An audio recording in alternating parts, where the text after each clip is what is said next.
Hello everybody, good morning. Welcome you all to today's class.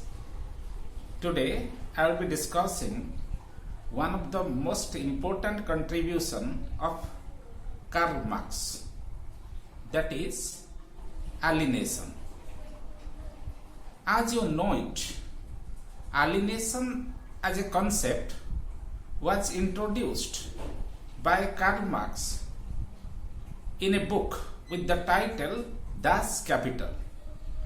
While Karl Marx was making a discussion related to the theory of class and class struggle, there he made a discussion related to alienation.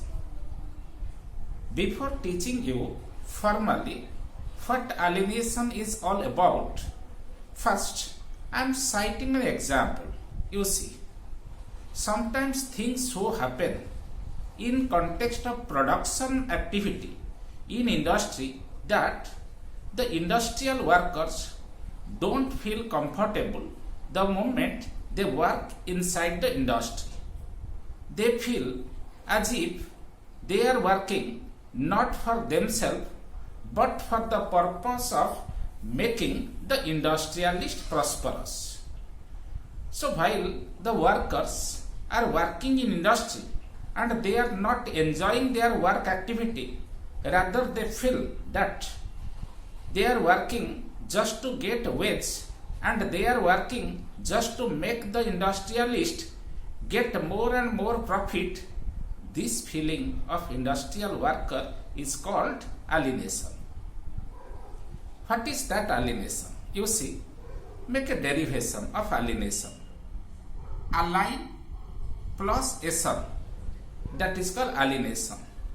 What is align? Align means foreigner, foreign or foreigner. Ason means process. So alienation refers to the feeling of a foreigner. Literally I am telling you. What is that? You just think, while you are away from your own country, suppose you are in America, you are in England, you are in Kenya, you are in Afghanistan. You see, in different occasions like festive occasion, you miss your country. You always think about your country. So you don't feel comfortable far away from your homeland in foreign countries.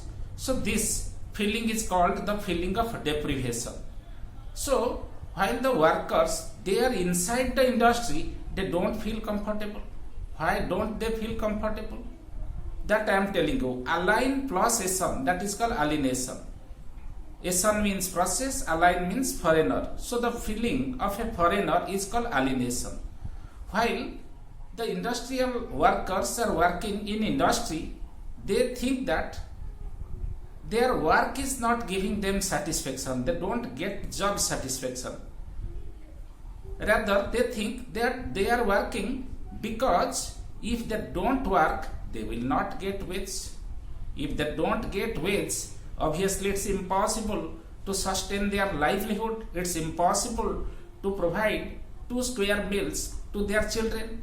So in this way, they are working for the sake of wage, for the sake of money, for the sake of earning their livelihood, but they are working not because their work or job gives them satisfaction. This feeling of the workers in industry in a capitalist society is called alienation by Karl Marx. In the context of discussing alienation, Karl Marx says that actually in industry there are 2 types of labor. What are the 2 types of labor that I will be discussing? You see, industrialist is having money. Industrialist is the owner of capital. That capital is called money. But a capital is not a living entity.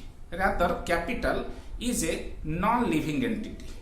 On the contrary, worker is a living being.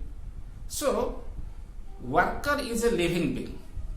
This worker is also necessary in production activity. Capital, money is also necessary in production activity. but money is non-living entity or dead entity. So in this way I am telling you, capital is called dead labor, worker is living, so we can say worker is the living labor.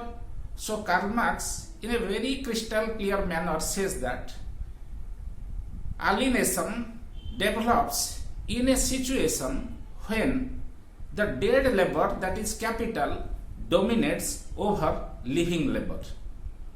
Dead labor means capital that is dominating over living labor. What is that?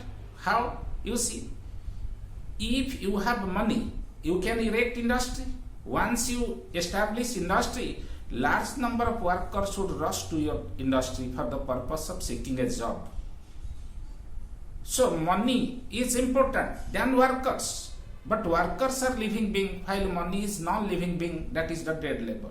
So in this way Karl Marx says alienation develops in that situation where the dead labor is dominating over living labor. Apart from this, Karl Marx has also discussed 4 important aspects of alienation. There are 4 important aspects of alienation. What are they? First is alienation from the product. Second, alienation from the process of production. Third, alienation from self. And fourth one, that is alienation from the community of co-workers. So these are the 4 important aspects of alienation discussed and described by Karl Marx in context of the theory of alienation. The theory of alienation itself is part of the theory of class and class struggle, and the theory of class and class struggle is also an important chapter in the book written by Karl Marx with the title that is Das Kapital. And what are the 4 different aspects of alienation that I will be discussing in my next class. So let me wind up my class for today. Thank you a lot.